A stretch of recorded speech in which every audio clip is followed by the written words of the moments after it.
Arizona, Colorado, Indiana, Michigan, New Jersey, Tennessee, and Virginia. Listen up. WynnBET is now live in all these states, and the excitement of Wynn Las Vegas has finally landed in online sports betting and casino play. From boosted parlays to live in-game offs on every major sport, WynnBET gives you the tools to win. Sign up today for your risk-free $1,000 sports bet. Download the WynnBET app now or visit wynnbet.com to start winning.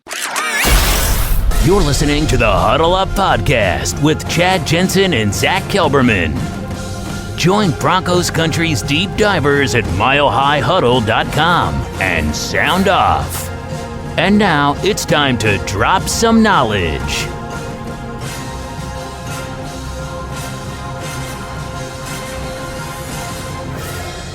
Welcome in, everybody. It's the Huddle Up Podcast presented, as always, by Mile High Huddle, powered by Blue Wire Pods. And I'm your host, Chad Jensen. With me, my fellow football priest, who you know, who you love, as the deputy editor of milehighhuddle.com, Zack Kelberman. Zack, today is our traditional aftermath episode of the Huddle Up Podcast. Yesterday, we worked out the hormones, emotional gut reaction to what was an embarrassing loss. How are you feeling one day removed? And then we'll get to some of the news. I mean, how could you feel any better? I mean, I'm feeling at minimum about the same. The Broncos aren't going to make any coaching moves. They're not going to remove any responsibilities from the current coaching staff. Everything's remaining status quo. They're using the short week as a way, like you said yesterday, to justify keeping everything like-minded for one more week. So I'm feeling pretty much the same. I mean, it's an embarrassing loss. It's contemptible. It's disgraceful. The Broncos are frauds, led by frauds, completely and entirely. Everything I said yesterday still applies today. The only thing is this that's different is that the Cleveland Browns, the Broncos' next opponent, are entirely beat up. Baker Mayfield's hurt. J.O.K. over there is hurt. Nick Chubb and Kareem Hunter are both hurt. Odell Beckham is hurt. So let's say the Broncos win this upcoming game. They go to 4-3. Is suddenly the mistakes and the failures of the last three games, the losing streak, going to be forgotten about and kind of smoothed over? It shouldn't be. So it might be more of fool's gold if the Broncos win the upcoming game, but there are fatal flaws with this organization, with the coaching staff, with some of the players on the field. There is a cancer, and it's malignant. They're not going to win. I hate to rain on anyone's parade, but you know the Browns are banged up for show. So are the Denver Broncos, man. And not only are they banged up, but they've given up the ghost. You know, the biggest threat to the 3-0 start always was going to be, hey, can you withstand the impulse at the first sign of adversity? Can you withstand the impulse, Zach, of giving into the here we go again kind of mindset, slumping your shoulders, eyes to the ground, tuning out your coaches and just going like, yeah, I guess this is who we were all along. After all, when Teddy, I don't know if it was Teddy going down, Zach, or what, if that was like the pivotal moment back in week 4, but that's the biggest thing is the Broncos. Yes, we can sit and talk about the coaches, many problems there, game planning, X's and O's, effort, execution, all that stuff, Zach. But at the end of the day, the Broncos don't just have an identity crisis. They have a spirituality crisis, for lack of a better term. And so when you add that, I guess my point here, Zach, is when you add a spiritual crisis and a lack of spiritual constitution to what is an already banged up team. I mean, Alexander Johnson, for those of you who missed it, done for the season. So the Broncos, 6 games in, are now without both their starting linebackers for the rest of the season.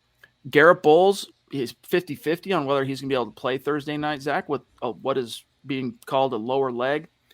We could go on. There are more injuries here. I don't see it happening. Spiritual crisis combined with what is a pretty physically beat-up team.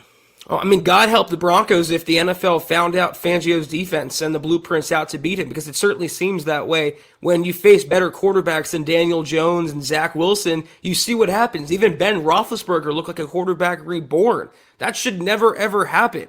I mean, yesterday, a head coachless team walked into Denver and beat the crap out of them. I mean, it's more than just a crisis. It's a full-blown disaster. They've been trying to put lipstick on this pig for 2 years now, and the lipstick has come off. And the Broncos are revealing themselves to be dirty, dirty pigs. Invaluable. Listen up, Broncos country. TickPick should be your first choice to buy football tickets because they save fans money by never charging any service fees ever. TickPick is the exclusive ticketing partner for the Huddle Up podcast and the Blue Wire Network. Denver Broncos football is finally back, and there's no need to exhaust yourself searching all over the internet to find Broncos tickets anymore, because TickPick, that's TickPick, is the original no-fee ticket site and the only one you'll ever need as your go-to for all NFL tickets. TickPick got rid of all those awful service fees that the other ticket sites charge, which lets them guarantee the best prices on all of their NFL tickets. Don't believe it? If you can find better prices for the same seats on another ticket site, TickPick will give you 110% of the difference in the purchase price. That's right, guys. When we were searching for tickets for the MHH meet and greet for Week 3 at home, Broncos versus Jets, TickPick had us locked down. So visit tickpick.com/huddle today and use the promo code HUDDLE to save $10 on your first order of Broncos tickets. Yeah, you can't even console yourself with, hey, it's Miss Piggy, It's just a pig.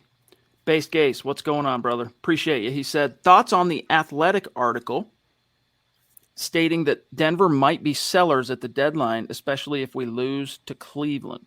Von Miller, Kyle Fuller, Melvin Gordon. Peyton loves his draft picks.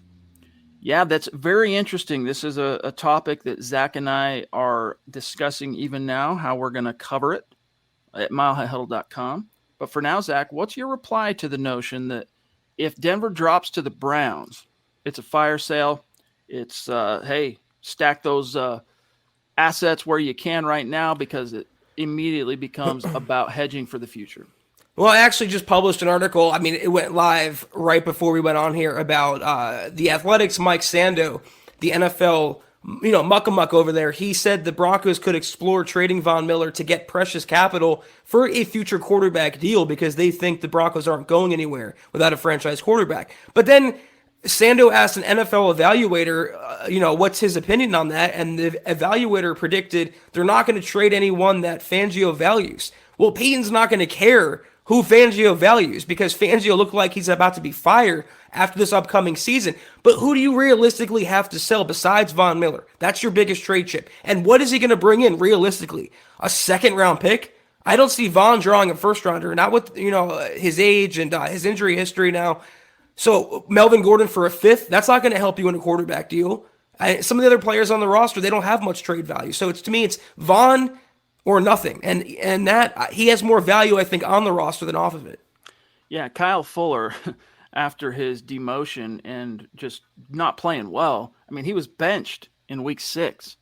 And obviously Ronald Darby, we were hopeful that if they did go send Kyle Fuller to the bench, that Darby was going to be able to replicate what was a pretty solid first game before he suffered that hamstring. But man, Derek Carr went after him literally out of the gates. And by the way, on the subject of Derek Carr, never again, Zach, am I going to say word one bad about Derek Carr.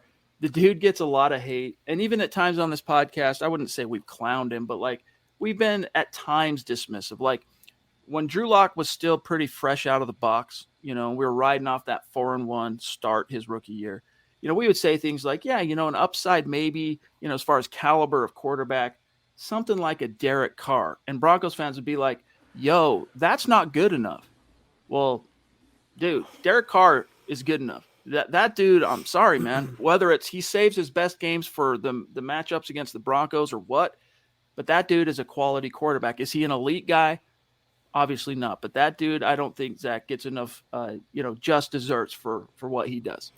I mean, I understand he's a rival, but I never got the Derek Carr hate. I mean, anytime he's been healthy pretty much and he's gotten decent offensive line protection, he's made plays. I think he is one of the more underrated quarterbacks in the NFL, and he's consistently a thorn in the Broncos' side. You saw it yesterday. It wasn't really Gruden that was holding that offense together. It was Derek Carr and his ability and Henry Ruggs' breakout in his second year.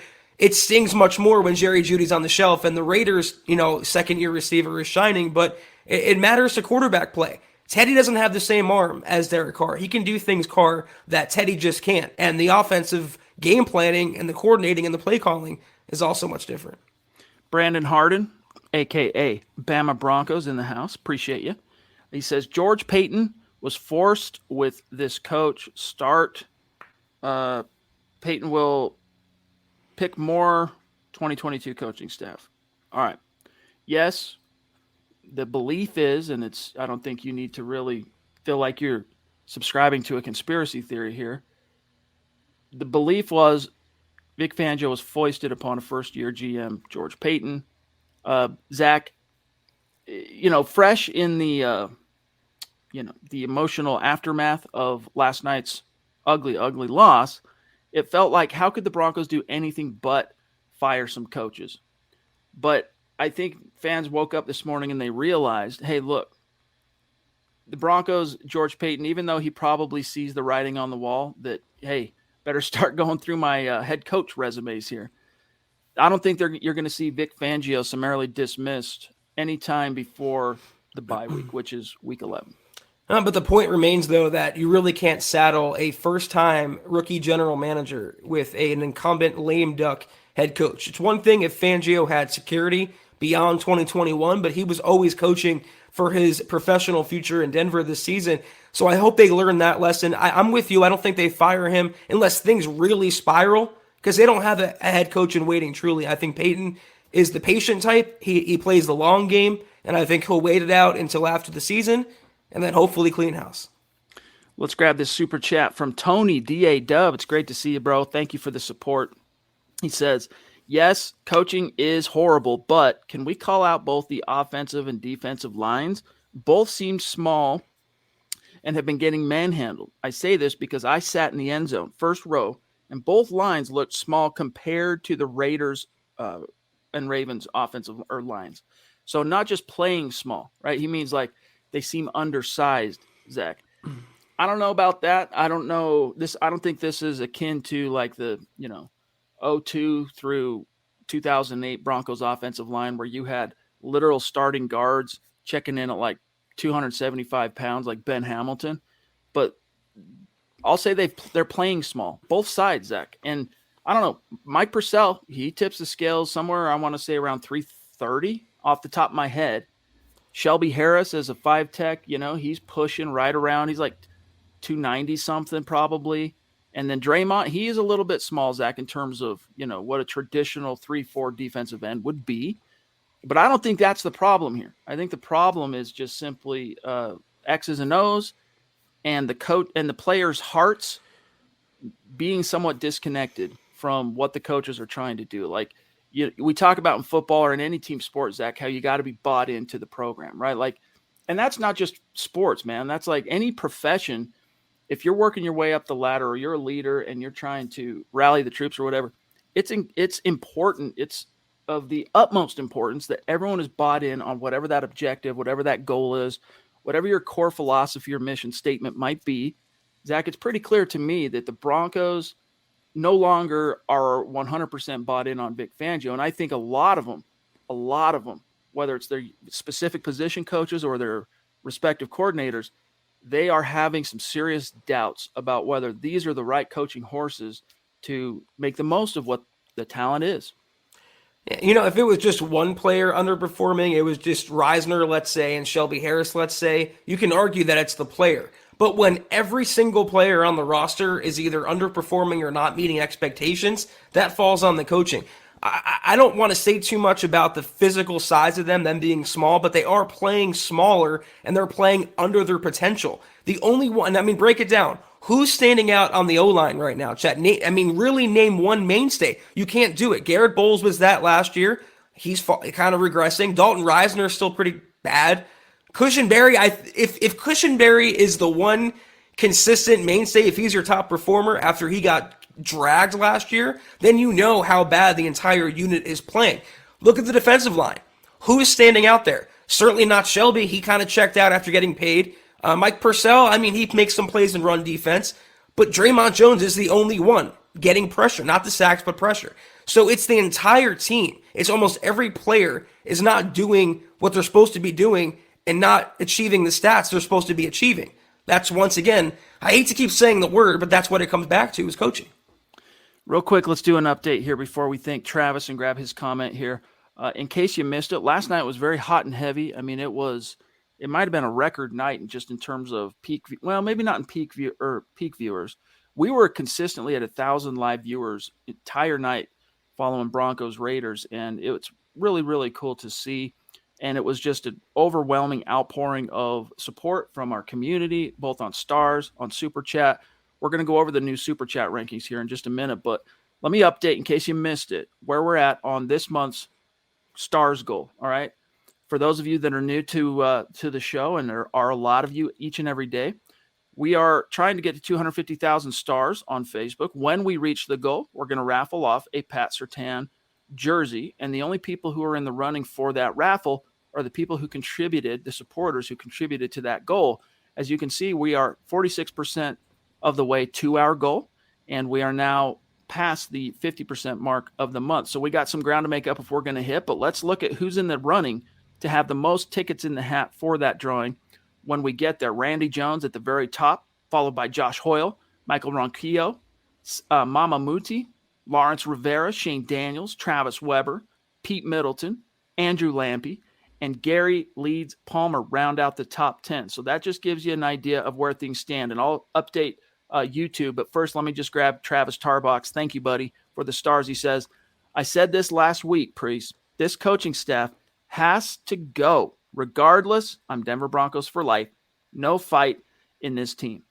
Zach, I hate even like bringing this up, but you get to a point where, I mean, there was only 1,000 no-shows at the game yesterday, right?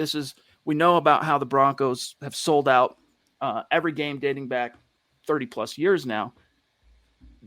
Even as, 3-2, losers of 2 in a row, maybe it was the Mike Shanahan and Steve Atwater celebration at halftime drawing everybody in, but only 1,000 no-shows. And what they got to see, obviously very disappointing for those 70 plus thousand fans that were in attendance. The only message I think that gets through to a team is when fans just start showing up. They stop paying for parking. They stop buying the tickets. They stop, buying the concessions, the gear, all that stuff. And Broncos fans, Zach, I think are just too passionate and dedicated and loyal to do that. They're still going to show up through thick and thin. It's what's going on. I mean, Broncos country is the last of the concerns out there. The fans are great. And I saw that firsthand at the Jets game, Chad. I mean, even with some reservations about the team still, there was every seat filled in that stadium. Even yesterday was just noisy as hell. So Broncos fans are the greatest fans on the face of the earth. And that's why I feel bad that they're forced, with their eyes open in some horror movie, like forced to rewatch the same bad movie being replayed over and over and over again. We all know how it ends, but it's been the same thing for 5 years now. My heart goes out to Broncos country, and number one, I hope it's fixed for them soon and fast. By the way, David, I'm going to grab your comment here in just a minute, so hang tight. But let me give you an update for our great Super Chat superstars. We are doing a similar deal on YouTube for our supporters over there. Top 5 finishers on Super Chat in the month of October will go into the hat, raffle off a Pat Surtain jersey, but we're also doing it for the different tiers. We're going to raffle off some specific MHH swag and some Broncos memorabilia to each tier. So everyone who is supporting us over there on YouTube, Zach, is, they're in the running. They got some skin in the game. But here's your new top 5, all right? There has been a little bit of a power shift, and you can see by virtue of the arrows here illustrating who the risers are. The new number 1 is Mark Langley, a.k.a. Mark from Georgia, a.k.a. Big Daddy Mark, followed by number 2, the Duchess herself, Michaela Parker. The Queen right there at 3, Seth Harmon at 4, a riser, new to the top 5 as far as right this moment. And then Naj Al-Taf at number 5, and you can see who's just out of the top 5, from Chris Hernandez to D-Dub, Brian Greenfield, Shane Daniels. But, Zach, what was really cool to see last night, and then, guys, we'll get right back to the content, was just how many new listeners are not only with us, but contributing to the show, supporting the content to ensure that this continues to show up every single night. I mean, look at all these newer names, Zach. Now, Burn the Guitarist, Alvin, got David. These guys are not new. All right? They've been with us a long time. But Erwin, newer name. DC, newer name. Kevin Peterson, been with us a while. Luis, he's been with us a while. Carla, Doug's been with us a while. Eric been with us a while, but so many new names that are chipping in, and we just got to say thanks to each and every one of you for the support. You guys blow us away each and every day. All right, Zach, let's grab this from David Bingaman real quick. Loyal reader of all the articles, loyal commenter, loyal participant in these chats. He says, it irks me that so many pundits cram Teddy down our throats. Then he lays eggs when faced with real competition. Bench him, period. He's all fool's gold. Your reaction, Zach? I mean, I don't want to say it explicitly, but I feel like it's one of those things where you had to accept Teddy because that was the popular narrative. And if you went against that by any means in any fashion, you were ostracized, you were taken down, you were silenced. So again, if you were a Lock supporter during the decision-making process and after it, you were among the very, very non-vocal minority. But that's what happens, though, in the NFL. There's overreactions constantly. That's why when we were going over power rankings after week 2 or looking at stats after week 1, week 3, it was all so immaterial because it painted a small picture of ultimately the masterpiece, hopefully, that was being laid in front of us. Didn't turn out that way. It turned out to be, like David said here, fool's gold. It was a tease. It was a mirage. Whatever word you want to use. You can beat up on bad teams, but when you completely fall apart, when you face a better opponent, not just once, not just twice, but 3 times in a row now, that's a consistent trend. That's a consistent problem. And it points to many factors in the organization. The chat is jumping people. Oh, good. See, this is why Scott clutch. I was just going to say, I'm going to have to read Drew off the back end, but here he is. Drew Hollenbeck, legendary superstar. Love you, bro. He says, first Jewel, now AJ. Injuries happen, but it is frustrating. Great opportunity for Baron Browning if he can stay on the field, though. Yeah, and he's not going to be on the field this week. Dude's got a concussion from covering a kick yesterday. And if the game was on Sunday, he would have a chance to be available. Because it's a Thursday night game this week, Zach, Baron Browning, that particular checker, is off the board. And so you're going from, Josie Jewell and A.J. Johnson to Justin Sternad.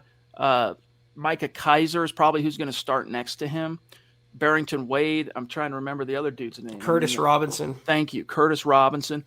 It's looking pretty. I mean, hindsight's always 20/20, but we criticized it when they allowed Avery Williamson to leave last week. Yeah. That veteran experience right now would be it'd be priceless to be able to say, all right, you're new to the scheme, but hey, we just got to get you out there. We don't have a choice.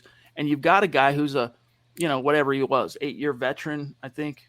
But 100 tackle a year guaranteed guy if he plays 16 would have been nice. Now the Broncos are going to have to try and make some lemonade here, Zach. And I think teams, especially a team like the Browns, I mean, I'm looking at it right now. This is the number 1 rushing offense in the league. They're averaging 168.5 yards per game going against a defense that, with Alexander Johnson in the lineup, all right, was top 5 against the run. But that is going to, I think, Zach, change pretty quickly now that he's out. You got to expect the Browns are going to go after that early and often. Well, Sternad went from being ILB3, in which that was an iffy proposition to begin with, to being ILB1. It's really not ideal for the Broncos. And how, I don't want to say coincidental, but it's strange that both Jewell and Johnson went down with the same injury. Yeah. I mean, torn pectoral, that's kind of, I can't remember last time that happened to the same positional group. They have to explore, I think, after this game. They have no choice to get by until this game, but afterward, you have to explore the free agent market. You have to maybe make a trade. You can't go forward with one snap away from Barrington Wade starting for you. I mean, that's the obvious weak link in the middle of the Broncos defense. And even if the Browns don't have Chubb or Kareem Hunt on Thursday, which is, a possibility, they have a couple good tight ends, David Njoku included. And the Broncos, as we saw, they're still adverse to covering tight ends completely. That's a guy that can stretch them down the seam. And like you said, best believe Kevin Stefanski is going to go after that weakness. Michaela the Duchess, love you. How you doing? Keeping your chin up? This too shall pass. She says, I heard there was a shouting match between the players and coaches in the locker room. Is it true? Also, on the fan, I heard rumors about changes during the bye week. Thoughts? All right, here's what I've heard. All right. Justin Simmons got into a little bit of a shouting match on the sideline in game. I did hear, I don't want to give specifics, but I did hear that there were some raised voices in the locker room post game. So that's all real. The cracks in the facade, if it wasn't evident, Zach, in the product on the field itself, I mean, just look at what you're seeing, quarterback throwing his tablet, Simmons, who's a high character, yes, sir, type of guy, right? Like, even if he's a dissenting, voice, he's going to do it behind closed doors, right? He's going to mind the pecking order. He's going to mind the public optics. When he's lost that care to the world and he's going at it on the sideline, that something ain't right in Camelot. But what have you heard, Zach, about this changes coming during the bye? I mean, a lot can still happen between now and then. It would take a couple more catastrophic losses for Peyton to make that move and basically bail on his 1-year plan. I think a change that could be more plausible is not really head coach, but maybe an assistant like McMahon or Pat Shurmur. But more to the point, though, about the shouting matches and the trust in the locker room. For anyone who read my story where there was a scuffle in practice last week, Fangio called it a dust-up, and he was asked, though, point blank before that, how do you go about establishing and building trust in the locker room? And I wrote in that story, if you have to even answer that question, that doesn't bode well for you as a head coach or where things are going on that track. And you saw the cracks, but I think yesterday was a big dent in the facade. When you have players throwing tablets, and the most level-headed player there is, by the way, the most passive and docile and calm, collected, steady player was throwing his tablet. So what does that really tell you? You have Justin Simmons, who's a community leader, a fan favorite, a franchise bedrock, and he's apparently having words with the coaching staff during a game.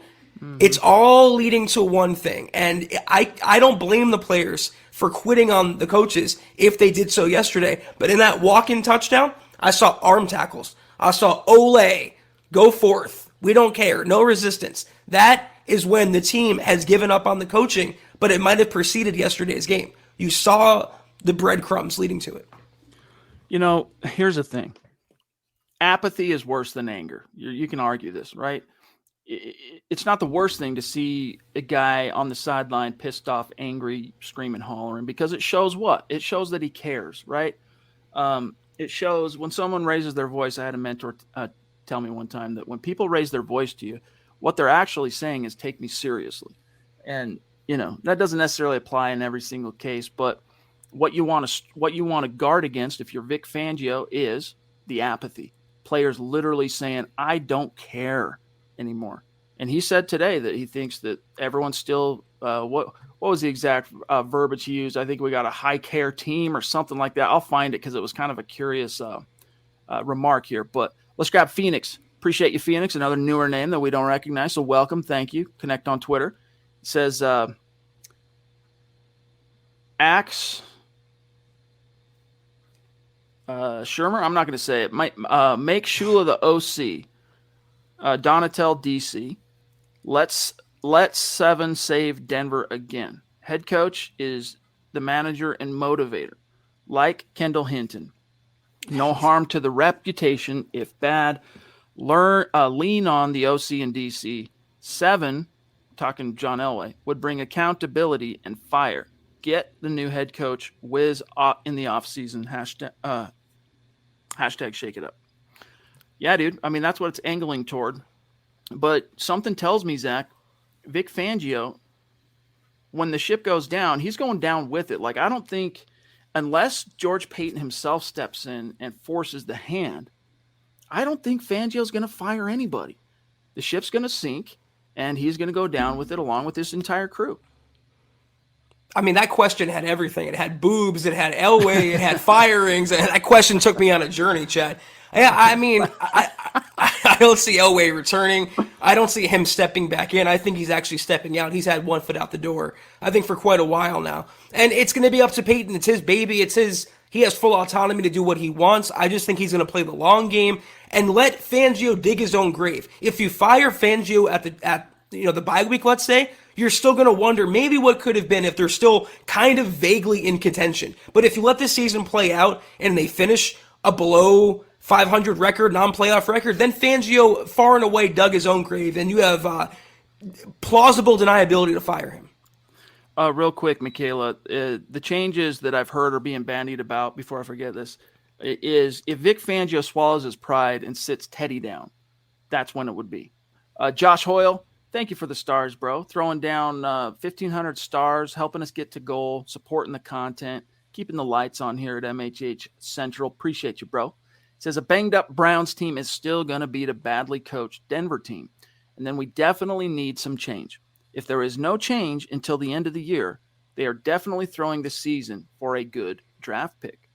Is that how you would interpret it, Zach? Or would you interpret it as George Payton saying, look, John Elway and Joe Ellis, you foisted Vic Fangio on me. You know, this is what you get. I've already got my resume. I've already got my list of resumes. You know, I got my short list of candidates I want to interview as soon as the afternoon of Black Monday. But this is what you get, guys. This wasn't my call. I told you I was on board, and I would roll with it for year one if this is what you really wanted. But this is your baby. This is your bed. So we're going to lie in it. I'm not going to use the term high care because that's kind of comical, but I think George Payton is a high quality, upstanding guy. I don't think he's going to purposely tank for a good draft pick or throw the season. He's going to let the dominoes fall where they may. For the same logic that you just used, Chad, I think he could say to Elway and Joe Ellis and everyone involved, this was your idea to keep Fangio around. You wanted to bring me aboard. I accepted that under those circumstances, but whatever happens on the field is not a reflection on me. That's all Vic Fangio, and if he doesn't cut it, he probably has an agreement. I'm going to bring in my own guys. And like you said, you guys are naive to think that he's not already scouring the NFL for potential head coaching candidates, interviews, lining those assistants up now, those candidates up now, because it comes around fast. It's already mid-October, January. If the Broncos continue on their current path, it's going to be here very fast. And I think George Payton couldn't wait in that scenario to get Fangio out of the building. Guys, if you hear me frog in my throat, clear my throat, I am a little bit under the weather today, so apologies. Sam Bam, what's good, bud? Good to see you. Love the T-shirt and the profile pic, if I must say. He says, what's up, Broncos country? I think it's time to embrace the inevitable and realize that it's likely that a full-on rebuild is likely to happen, but it might be best for the Broncos long-term. Shermer sucks. Go Broncos and go Braves. Not the first superstar, Zach, who's had to emotionally lean on a baseball team because the Broncos are selling them short. But your thoughts to the idea of a rebuild not necessarily being the worst thing.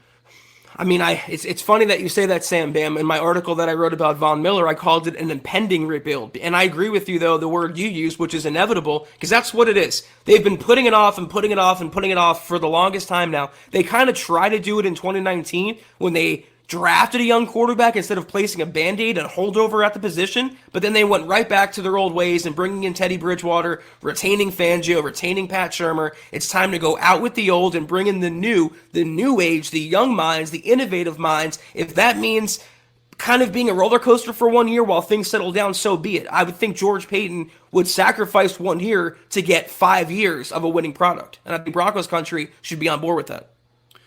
We've got Kathy Lund. I see the Queen. We already have, of course, Michaela, and I see a huge one for Michaela.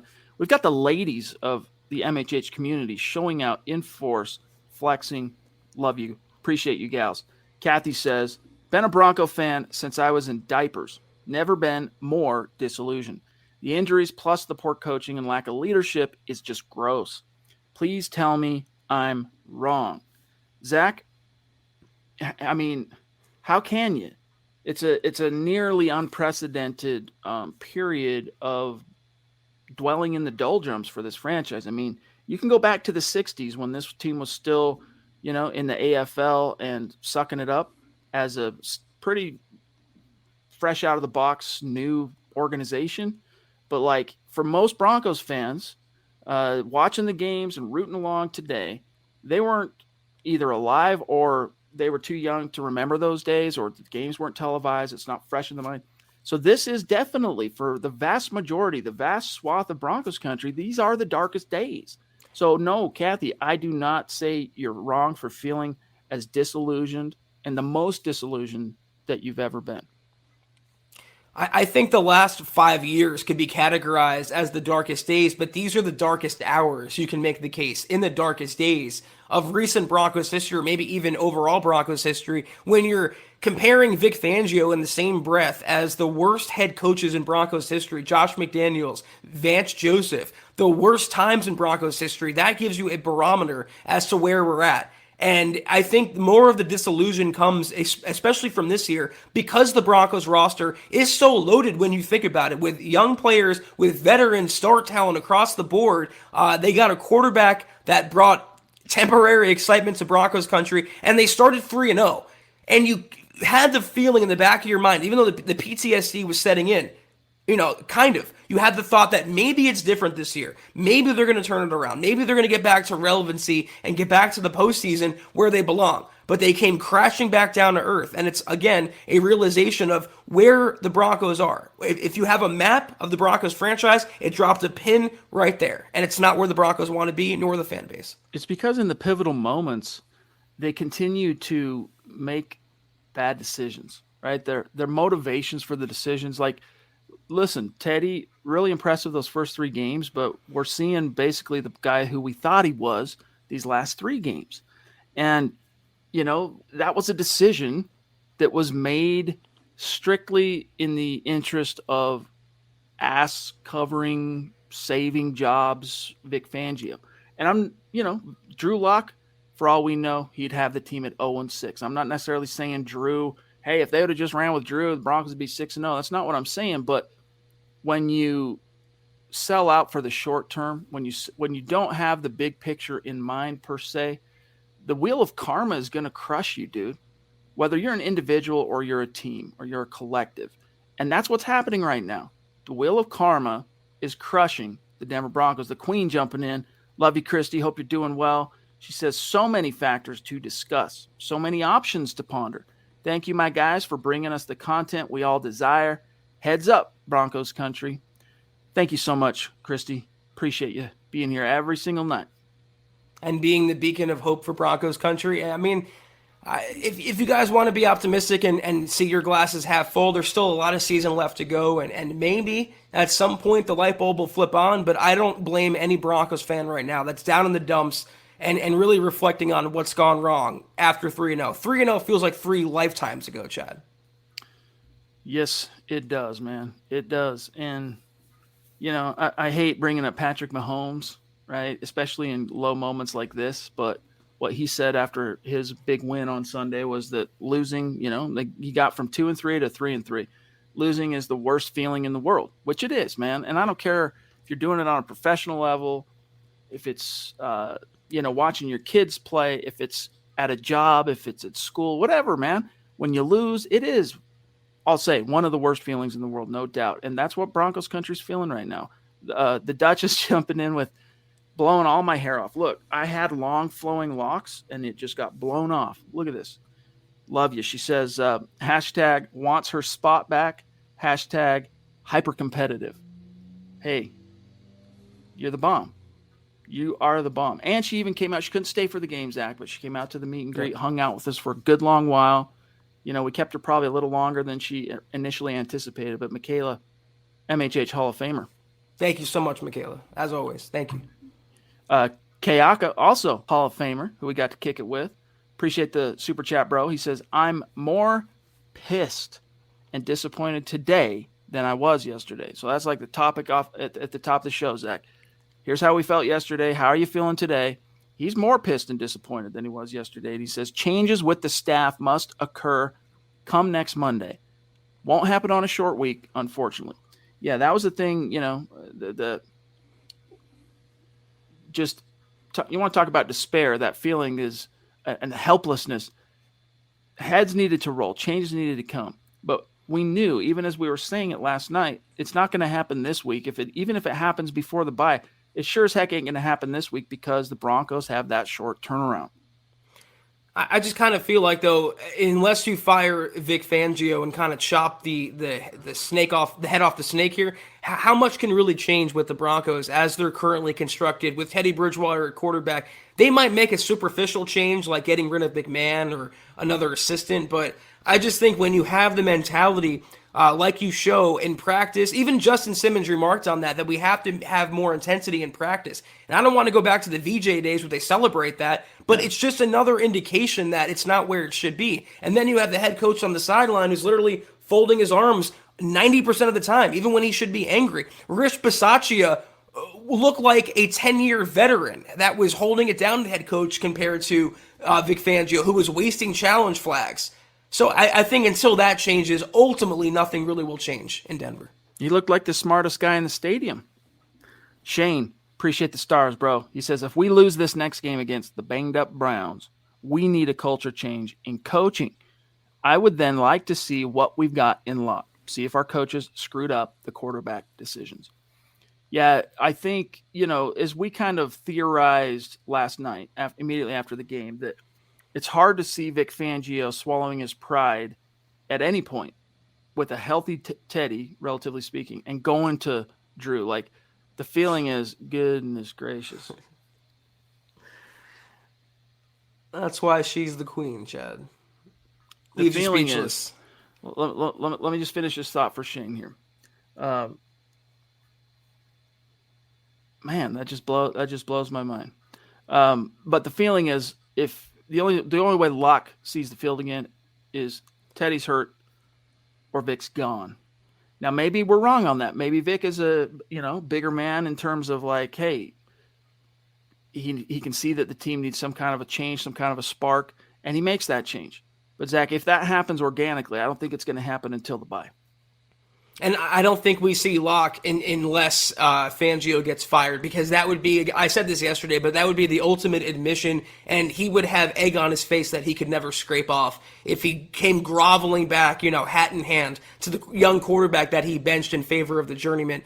So, I mean, again, you can see a change maybe after the Cleveland game, maybe during the bye week, but I think ultimately you're not going to see a widespread culture change until George Paton gets his guy in the building. His guy is not Vic Fangio. The Queen jumping in top rope. I mean, for real, top rope. That's a huge, huge show of support to us. And golly, now we got Mark jumping in too. Holy smokes, y'all. The Queen, she says, and thank you so much, Christy. I mean, what more can we say other than we love you? This is the support that allows us to keep bringing this content. So even people out there that aren't maybe in a position to throw down supers or stars or whatever, hey, when you see other people being able to do it, it's a ride on, because it literally pays for this party on the live podcast side. So thank you, Christy. She says, let's all rally for a win on Thursday. Tough to be positive right now. Losing to the Raiders is like a Vegas hangover. I just pictured Zach. What's his name in the movie? Alan. Hangover? Alan. Yeah, I just pictured Alan coming down the escalator. All right. But she says, times will get better, kids. Thank you. We need that dose of optimism. It's a little too dark, and understandably. Christy, this is why you're the queen. Seriously, thank you so much. You are the greatest. We love you. I love you. Thank you so much, Christy. The queen. Wolfpack. Hashtag Wolfpack. We're not really trying to create a hashtag on that, because, so many college teams are Wolfpack, but Mark, dude, 2 nights in a row, top rope. I mean, you're Macho Man Randy Savage right now from the top rope, elbow, boom. Seriously, thank you, bro. Love you, appreciate you. I'm looking here. He also said earlier, where to go? He said, "What's up, my guys? AJ's out for the year. At the same time, we sucked. At the same time, we sucked. Hashtag Huddle Up Pod, MHH Football Priest. Love you, Mark. Hope you're doing well, bro. Keep your chin up. Love the swag. Looking good. Give our best to Penny. You the man." Mark, you are a lord, man. We appreciate you beyond words. Your generosity is unbelievable. Thank you so much, Mark. Lord Mark from Georgia. King of the castle. All right. We are at 42 minutes. Let me rapid fire, Zach, because we have a lot of supers stacked up. A lot of topics still on the minds of our listeners and community. that we want to get to, starting with Fernando. Good to see you, Fernando. Thank you for the super chat, bro. He says, could we see a prominent name on the trade block soon? So we jumped on this right at the top of the show. Zach has an article live right now at milehighhuddle.com. I would suggest that you go read it. But yeah, it's possible the Broncos could explore moving some of their bigger named assets if they truly think, the season is lost. Von Miller obviously is the guy that comes to mind, and not just because he's the most famous player on the team, but because he's in a contract year and he's in his age 32 season. So Zach, for those that might not have been with us right at the top of the show, what do you see as probability of that happening? I think it's a very small possibility that the Broncos move Miller because, again, you can clear some cap space, but what are you realistically going to get back? And are you going to get better with him off the roster? I'd have to know George Payton's intentions, but apparently, according to The Athletic and one NFL evaluator, it depends on Fangio's relationship with Von Miller. It depends on how much he values Von Miller. They're not going to subtract players that Fangio values. Their relationship started off kind of rocky, Fangio's and Miller's, but he is still the sack leader right now. He's pretty much the only player on defense that's worth its salt. 4.5 sacks in 6 games. So I really don't see it happening. I don't see the Broncos moving on from Miller in a midseason trade like that. Can you imagine this defense right now without Von Miller? I mean, talk about the cliff of despair. I mean, a couple other names to consider. Kyle Fuller, but he doesn't have value anymore. Melvin Gordon. If you wanted to trade Cortland Sutton, but you'd be a complete imbecile to even contemplate it. If you had a healthy Jerry Jeudy, you could look at Tim Patrick. So there's a lot of ifs and buts, which if they were candy and nuts, Zach, we'd all have a Merry Christmas. That's right. Dennis Woods, you the man, brother. Up in Michigan, he says, did you notice Sutton, after the last interception, very little to no effort to turn and chase the guy? Hard to blame him, but the optics of giving up is bad. Yeah. And that's what we're saying here, Dennis, is it's a spiritual crisis. The Broncos are in the throes of a spiritual surrender, and that spells death for your season. So the only way to cure that is to win. And the only way to win is you need the coaches to get these guys back on board, man, one way or another. And I'm not a rocket scientist, Zach. I'm not a professional football coach.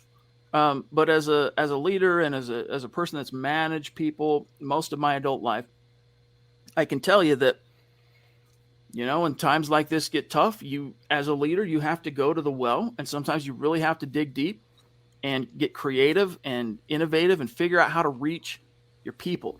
And I just don't know that Vic Fangio is that kind of a visionary guy, Zach.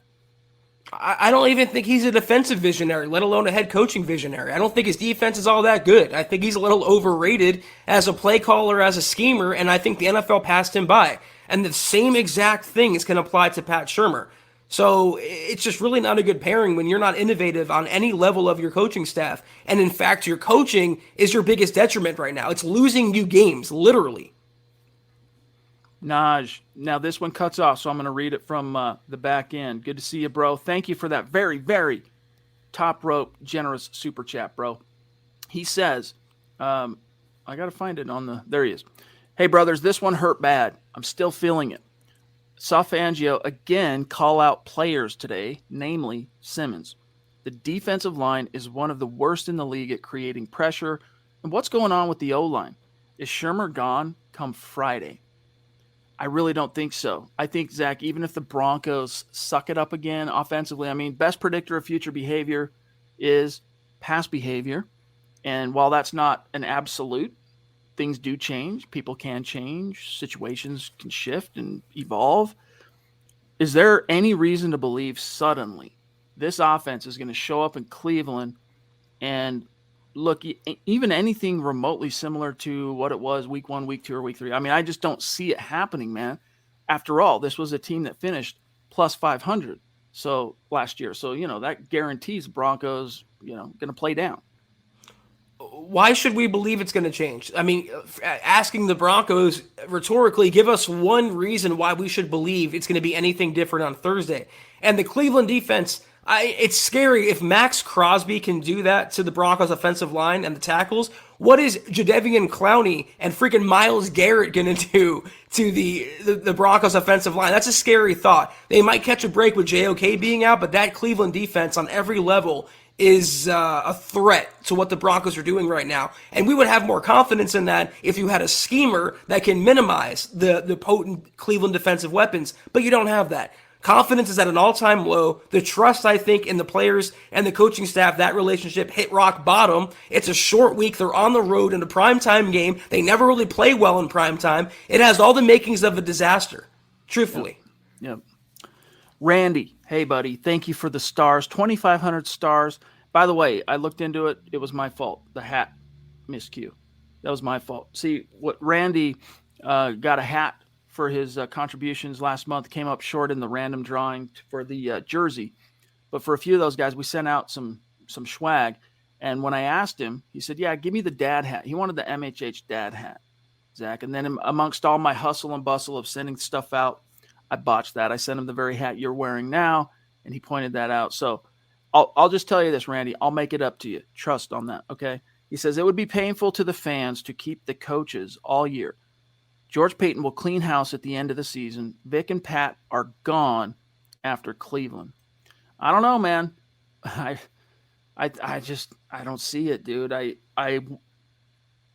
in many ways wish for it to happen, but I just don't think George Paton, it's too early. You know, if you feel like you still have a shot at the playoffs, or you're in the dance anyway, you're in the conversation, which they are right now. You know, for technically speaking, they're 3-3. They're in the conversation for wild card. They're in the conversation for the AFC West, technically speaking. So as a first-year GM, you know, you might see the writing on the wall, but at the same time, you don't want to jump the shark. Let me put it this way. You want to beware of doing something that speaks to the inexperience you hold and jump the shark and fire a coach too early in the season when you still might have been able to close some of that gap. Not saying that that's going to happen, but this is the psychology, I think, Zach, that's going to ultimately govern what we see in Denver here for the next month. You know, I never played poker with George Paton, but he doesn't strike me to be an impulsive guy, very reactionary guy. Even if they lose against the Browns on Thursday, they're 3-4. They lost 4 straight games, but like you mentioned, the Chargers right now are 4-2. The Chiefs are 3-3. If you want to be technical and literal, like Chad said, they're still in the conversation for the AFC West. He's going to give, I think, the coaching staff the entire year and then go from there. Things could change, but they're still only 3-3 right now. And I think George Paton, like you said, Chad, is leaning on that fact. We got Christian in the house. Thank you, bro, for the super chat. He says, on a positive note, with all the Browns injuries and possible Case Keenum, we could win. And with the Washington football team at home next week, we could be 5-3. Still doesn't make up for Fangio sucking. And then he goes on to say that he will be in Cleveland for Thursday Night Football. Can't wait. Hey, dude, good for you, bro. You get to go see this team. Hopefully they pull out a win for you. You know, I don't count on it, but hopefully they do.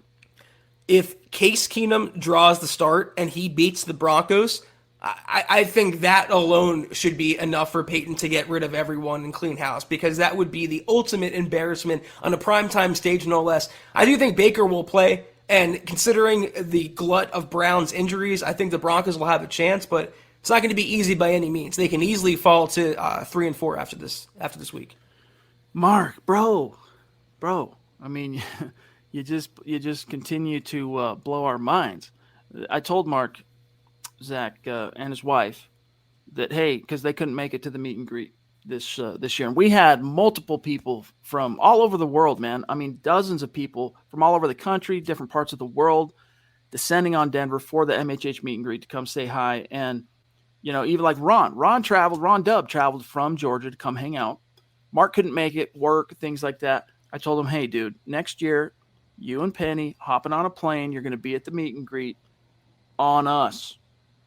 It's going to happen. He says, as always, go Broncos. Ain't that right, Zach? Chad, Zach, my guys, we all appreciate everything that you guys do. Thank you, brother. And he's trying to keep the hashtag Wolfpack thing alive. Hopefully people don't misinterpret that. All right. We're talking, we're talking about Alan here from The Hangover. All right. Love you, Mark.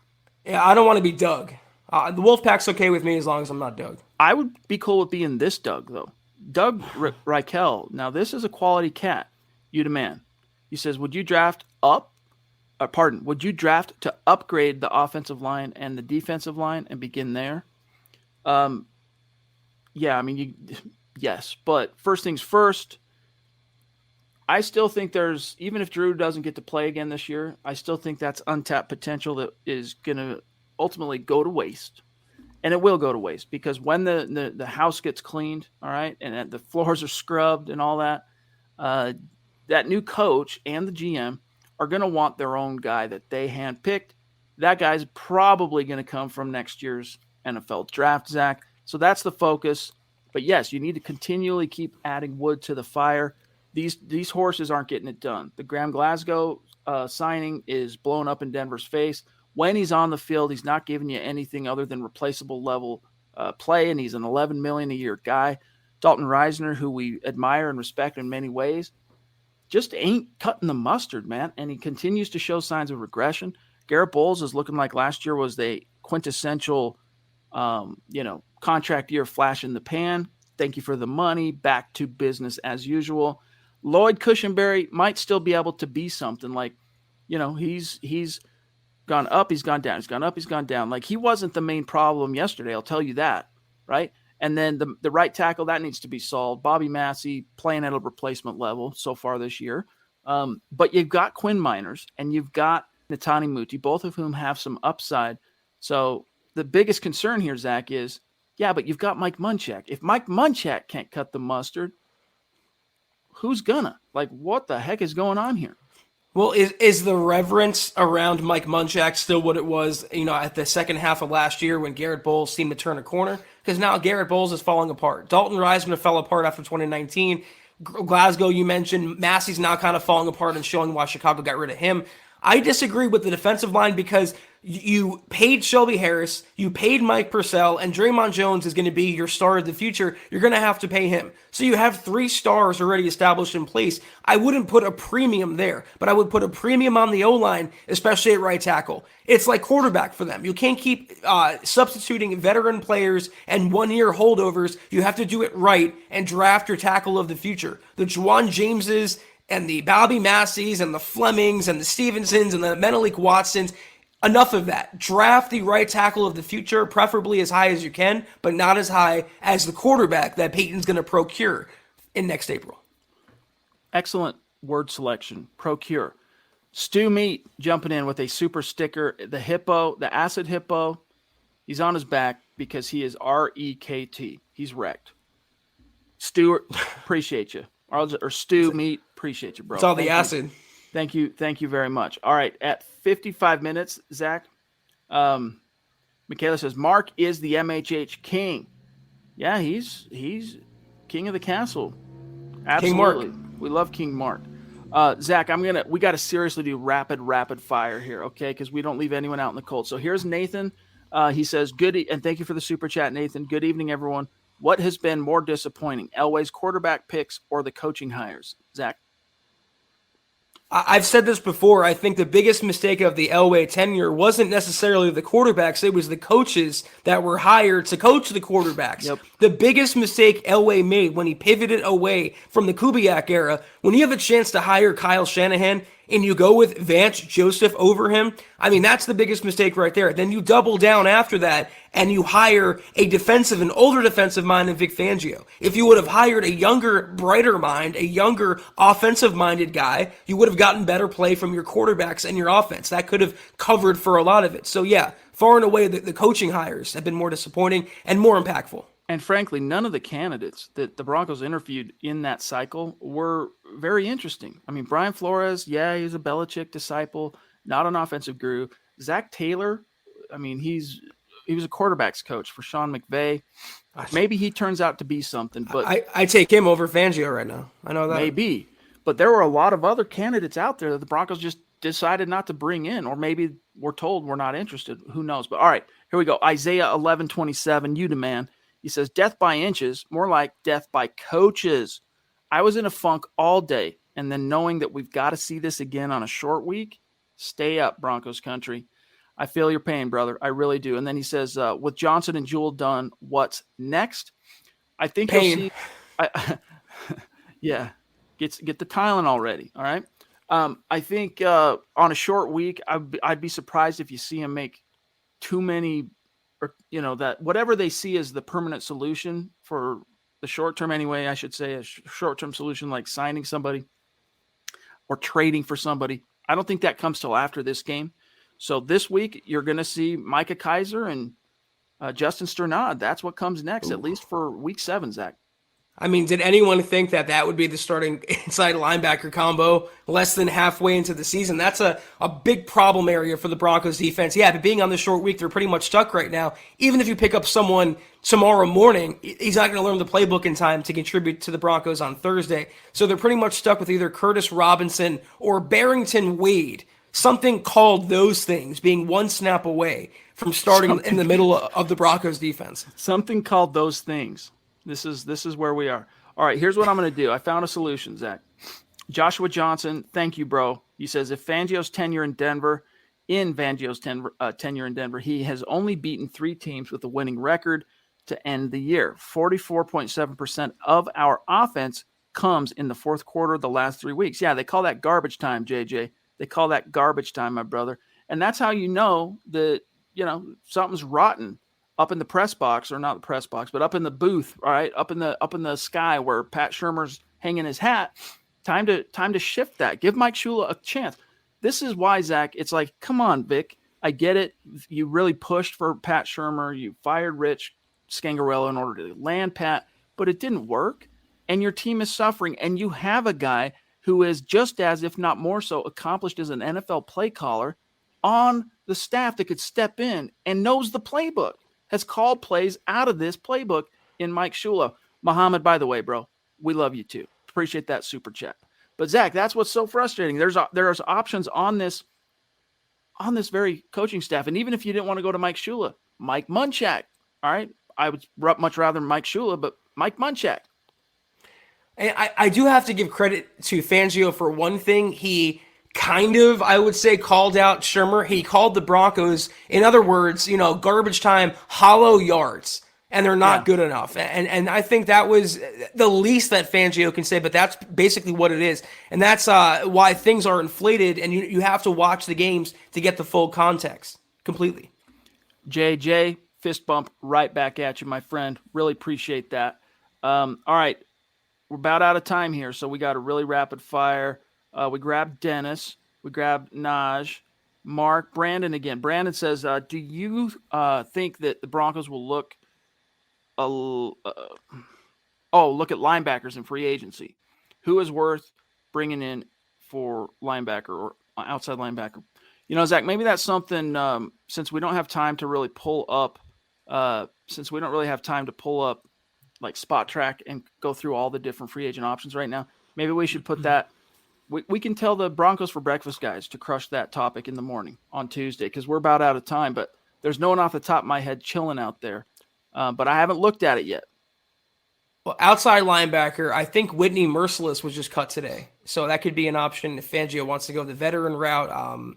You do have Chubb coming back, though, eventually, so I don't know if he's going to bring someone in. But, Baron Browning being out, they were working him at OLB and ILB, so they have some depth issues. I thought Jonathan Cooper would kind of capitalize on his preseason and be more impactful. That hasn't happened, so maybe they scour the market, but Merciless is one guy that's out there. Something to definitely keep an eye on. All right, here we've got a super chat from Bryce Mindset. Really enjoyed having you participating in these conversations, Bryce, as a newer member of our community, and thank you for the support. He wants to know thoughts on Desmond Ridder. I like him a lot. Desmond Ridder, I'm not going to lie to you and pretend like I know everything there is to know about Desmond Ridder. He is an intriguing young quarterback, Cincinnati Bearcats. Someone to keep an eye on. We'll see how the rest of the college football season matriculates and how things go. But I would definitely, as all things draft, I would talk to Scott, Nick tomorrow morning, talk to the Building the Broncos guys, talk to Dove Valley Deep Divers. Zach and I are more focused on covering all the news happening right now in your Denver Broncos. We don't have as much time to spend on college and scouting the NFL draft as we would like. Yeah, I mean, it's a crapshoot, this upcoming quarterback class. I think Malik Willis is drawing a lot of headlines. You have Spencer Rattler as well. Regardless, though, any one you take next April, you're going to have to pair that quarterback with elite top-level coaching. So if you hand him to someone like Pat Shurmur, you wasted a first-round pick. But if you have Kellen Moore in the building, let's say, or Greg Roman or Brian Daboll, you can make some hay with that quarterback, whether it's Ritter or Rattler or anybody else. All right, guys, last super chat of the night from Luis. Appreciate you, brother. He says, deja vu. Feels like the times when we were all shouting, hey, let's see Tebow. Let's see what Tebow can do. But it was Orton, the safe choice. Hopefully history repeats with Locke. Yeah, that's the thing is the Broncos, it's like we talk about the wheel of karma, all right? A sacrifice has to be made because the Broncos have transgressed. In 2011, it was Kyle Orton was that sacrifice. And, the wheel of karma turned Denver's way. Who's going to be that scapegoat? Who's going to be that sacrificial lamb this time around? Maybe it's Teddy. It should be Pat Shurmur, if we're being honest.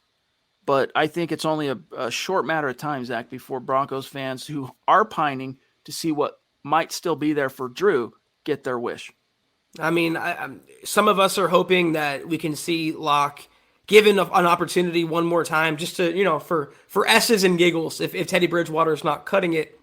But I just think as long as Fangio's there and he has the power, he's going to do everything he can to keep Bridgewater on the field and not have to eat that amount of crow as it would take to turn back to Drew Lock. Some serious props before we get out of here to our star supporters on Facebook. Another very busy night. So many comments and super chats and questions and topics and whatnot that we, in a perfect world, aren't able to spend as much time with everyone as we would like. But Randy, Doug, Josh, this is how the board shook out tonight in terms of the leaders on stars. Thank each and every one of you. We are so grateful. Shane Daniels, Andrew Lampy, Claude Riley, Michael Ronquillo, Travis Tarbox, Mike Reno, Colby C. Collier. And by the way, Mike Reno, are we friends on Facebook now? I think you DM'd me or something. Colby C. Collier, Tim Hoffman, Lawrence Rivera, David Wilder, and DeAngelis Jones. By the way, am I saying your name right, Mr. Jones? Is it DeAngelis? Very cool. I'm actually jealous of that name. That was one of the things, Zach, when I was a little kid, I hated my name. For some reason, I was like, in 1985, Chad Jensen standing up in the back seat of my mother's car because I never wore, seatbelt and car seats didn't exist that I ever saw in 1985. I'm like, Mom, I want a new name. And she's like, well, what name? And I said, I don't know, Mike. She's like, nah, ain't going to happen. But if I had DeAngelis, yeah, dude, I think that would help that'd give me more juice. Either way, guys, love you. Thank you. Zach, if you wouldn't mind. Yep. Doing the rundown, matters of business, telling people how they can connect with us. Don't forget Broncos for Breakfast on the Bright tomorrow morning, 7:30 a.m. Mountain Time. And Zach will do his thing. Yes, guys, until we see you guys next, which is Wednesday night at 6 o'clock Mountain, 8 o'clock Eastern, be sure to follow the show on Twitter at HuddleUpPod. You can follow the main account at Mile High Huddle. You can follow Chad on Twitter at Chad and Jensen. You can follow myself at Kelberman NFL. If you haven't, go to HuddleUpPod.com and get yourself a hat, get yourself a hoodie, get yourself a coffee cup. Anything and anything you want is in that store. Also, Facebook.com/Mile High Huddle. Hit that big blue button for KK, Trickle Zone, and Broncos Book Club every single week. We appreciate your viewership. Also, Facebook.com/Mile High Pod. Like that page, follow that page, and also be sure to go to Apple Podcasts and leave your football priest a 5-star review for a chance to win some swag each and every month. But if you can't do any of those things, we understand. Just do these 3 things. Subscribe, like, and share this video and every video you see on the MHH channel. Helps us grow and reach more Broncos fans just like you. But that's it. That's going to do it. Love you guys. Take Thank care. you so much. Appreciate you being with us. As always, go Broncos. You've been listening to the Huddle Up Podcast. Join Broncos Country's deep divers at milehighhuddle.com to keep the conversation going.